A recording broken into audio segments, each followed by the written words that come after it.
welcome to our vlog for NAWIC, National Association of Women in Construction. I'm Catherine Kay and I am a construction solicitor at Mills & Reeve and I head up our Northern practice, and I'm joined by Kath Wilson, who is also a construction solicitor but at the Department for Transport. We're here today to discuss the diverse roles of women in the construction sector.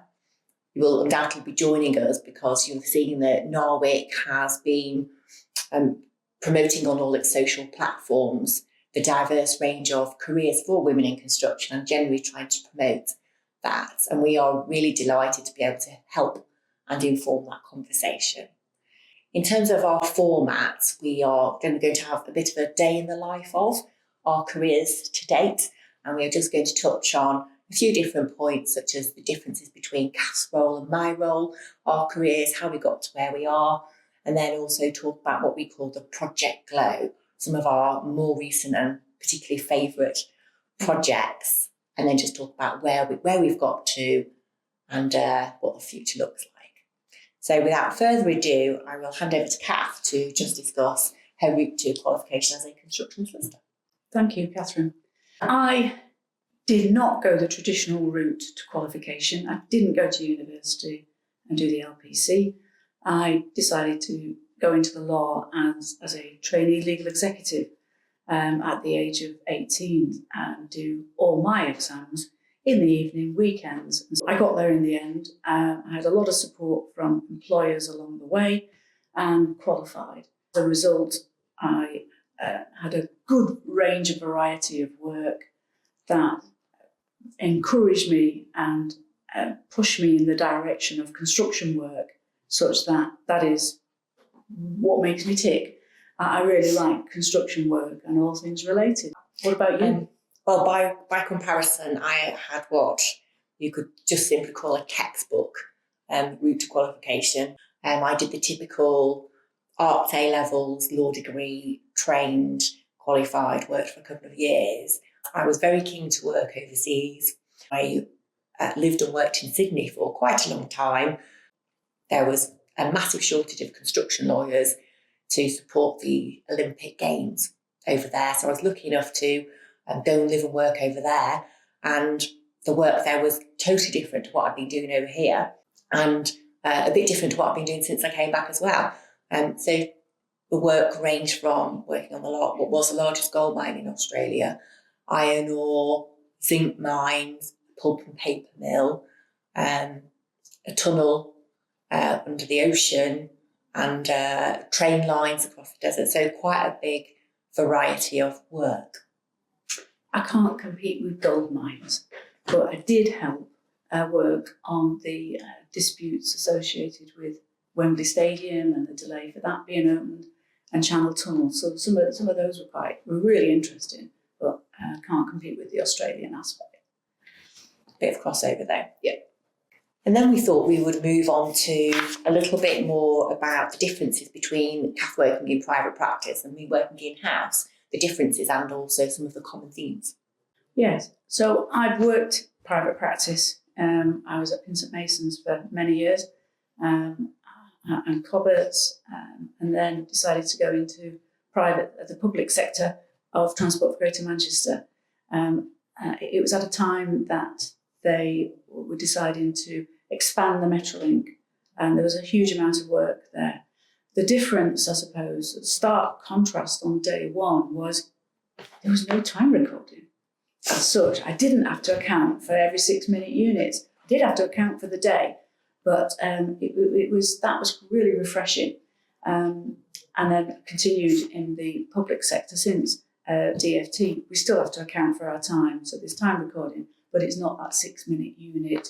And in terms of working on the different projects, there's a huge range of projects. They're still as exciting as they are when I was at St Mason's. So it's just more being the employer versus the contractor, I would say, is quite often the difference. But it's a really nice environment. Well, obviously there are a number of commonalities. We both started off in private practice. We've got our own separate routes throughout our career. In terms of our careers, obviously they've started off in the same route. We're both in private practice, and then you've gone off in one direction. I've stayed in private practice quite a long time now. Yes, very much diverse work, and also lots of different sectors. Within the public sector and the private sector, they work well together. But I think between the two of us, we're almost like a pantomime horse. You are at the front end of doing the non-contentious, lovey-dovey, let's get a lovely contract together. You're at that stage, and I'm at the divorce end where it's all gone pear-shaped and there's a big dispute. So I'm at the back end of the pantomime horse. Would you agree with that scenario, Catherine? I think that's a humorous analogy of how our careers have worked together today. But it works perfectly, and you need both for a long-term successful project. You definitely need both to be talking to each other to make sure it all works. Yeah, that's a very good analogy. And that moves nicely into our conversation about what does your average day look like? Within Transport for Greater Manchester and DFT, it's very civilised, more often than not. Don't get me wrong, there's days when it's highly pressured and there's big deadlines looming and so on. But it is a very civilised day-to-day aspect of work. And in dealing with people, I deal with lots and lots of ladies who are all in the construction industry. It's noticeable that there are more ladies in the industry as engineers, as architects, as lawyers, barristers. There's far more ladies that I deal with. And certainly at DFT, there are females who are completely at the top of their career progression. Far more ladies there than I've ever seen before, which is a contrast for when I started work. It was an industry of men, whether it was in the construction industry or it was in the law. Women were minorities. So it's definitely changed. How do you see it? How do you think it is for you? I think looking back towards the start of my career, things have changed quite a lot. There is a very much distinction between working the legal field and in the construction sector. I do have a number of contractor clients, and I deal on a day-to-day basis with their excellent female project managers. But there are certain gaps on design teams where it's quite obvious that there are fewer women fulfilling those roles. Yes. In different organisations. We've probably generalised there and they'll all come out the woodwork. So to prove us wrong, but that's just the feeling that we have. Things have changed, but I think there's still quite a bit of work to be done. It's work in progress. Shall we talk about some of our project lows? So unlike Kath working in transport, my projects generally fall into different sectors that we specialise in.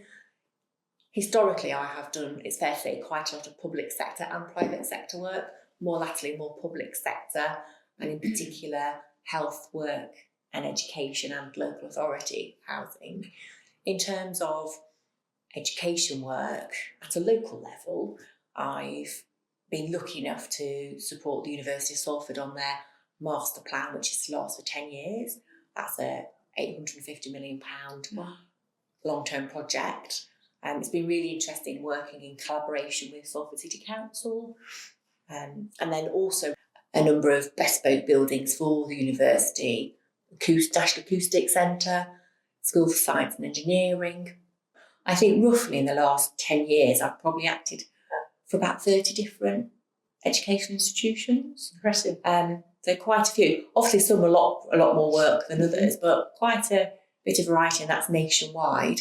More latterly, this was exciting, it is to us, the first facilities management contract under an NEC4 contract. Wow. I'm impressed. Given that was only launched a couple of years ago, we're told by the consultants that we were probably the first ones to use that with our client. And then running alongside that in terms of health work, a wide range of health, starting out really working for a partner who specialised in new build medical centres essentially throughout the Northwest, and then that's moved into more hospital work, general development projects. So quite a mix. I did a bit of totting up about 10 years ago and I've redone it, and I think generally roughly about 200 of those, that kind of Wow. ballpark. But these things do mount up. And then running alongside that again, I've been lucky enough to do quite a lot of work in the cultural sector. I'm quite passionate about music and the arts generally, and I've been fortunate enough to work with the Halle Concert Society on 2 of their projects, being their rehearsal facilities, and then also with Contact Theatre, massive extension works for those, and some other more local theatres. And then running alongside that, you've already mentioned Crown Commercial Services. So museum work, who thought you'd be doing museum work? So some for the Natural History Museum, Museum of Science and Industry. So whilst we've got projects very much in the northwest, railway work based in the northeast, and also museums primarily in the London area. So quite a mixed bag in terms of types of work and geography. And then finally, running alongside that, general private development work, residential, commercial, involving local authorities or private clients. So that's my whistle-stop tour. It is. It's impressive, though. Thank you. It's really good. So the last sort of 15 years for me have been all transport related. So a whistle-stop tour of the 4 successful projects, also include sleepless night bits as well. But the Metrolink system, when I joined Transport for Greater Manchester, they were just launching the plans to expand it substantially into many of the local districts. So now it's well over 100 miles. I think there's 99 tram stops. And each of these expansion routes or platforms, they've all got a minor little query about them along the line that I'd have worked on. And you get a journey, you go to the airport on the tram, and you go along the route, and you do have that glow feeling of, I helped as part of the big team, I must add, but it helped. The project was delivered ahead of time and under budget. So that's something to be really proud of for Transport for Greater Manchester. Another TFGM project was the Lee Guided Busway. This is a particular route that allows buses to travel along in order to avoid heavily congested traffic on very busy roads. I think it was not, everybody wasn't entirely on board with it when it came up with the concept, but wow, it has been a huge success. More buses, more frequent, and all of the locals love it. So that's been really good. And it won an award, and I went to the awards evening, so that was great. Others include the interchanges and the bus stations that Transport Greater Manchester have improved. They're glamorous buildings, and the latest is the Stockport interchange, which is due to open in about a month, and that's got social housing, it's got a green roof, and you can see it as you're on the train towards, when you get on and go past going to London. It's bound to win awards on that, but I hope so. And last but not least, how can I not mention Andy Burnham's B Network and the buses, bus franchising.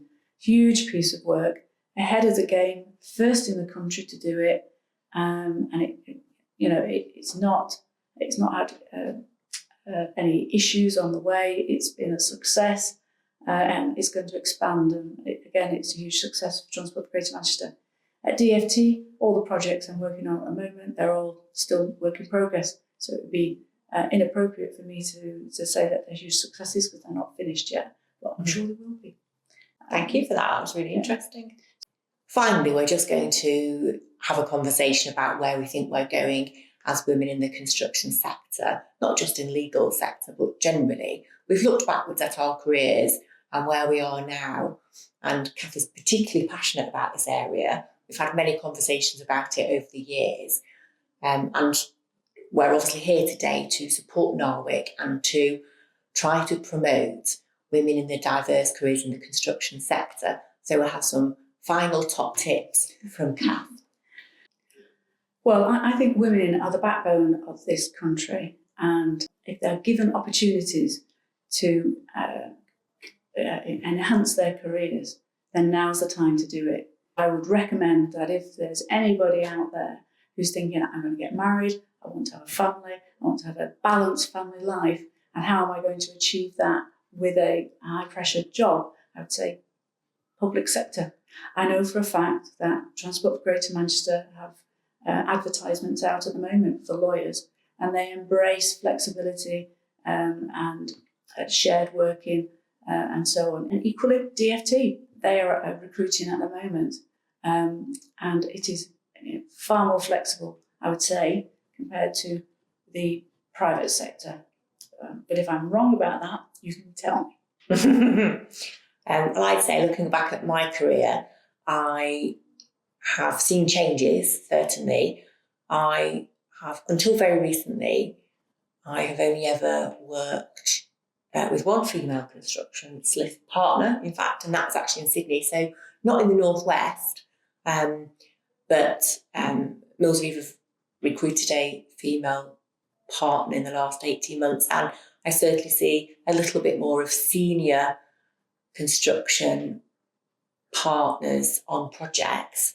I certainly see more design team members, women design team members than what I would have done historically, particularly more architects and a few engineers, project managers, I would say, definitely, but still very few and far between structural engineers, yes, I'd say, and also few working at contractors.